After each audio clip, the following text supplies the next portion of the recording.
श्री स्वामी समर्थ. माझा एक सुंदर अनुभव मी तुम्हाला सांगत आहे की दिवाळी पाडवा होता आणि मी आनंद भारती मठामध्ये दर्शनासाठी गेले असताना रांगेत सर्वांच्या हातात लाल पिवळ्या रंगाची गुलाबं पाहून मलाही मोह झाला की आपणही स्वामींना एखादं फूल वाहूया. बाहेर पाहते तर सगळी गुलाबच होती. गुलाबांची बुके बनवणारी काही लोक होती.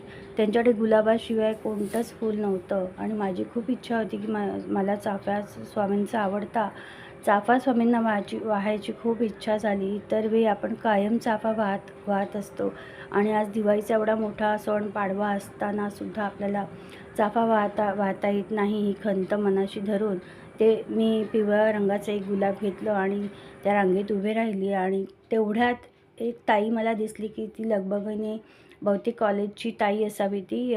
तिच्या पाठीमागे बॅग अडकवलेली तिने आणि ती त्या गर्दीतून कसं तरी स्वामींचं दर्शन वाकून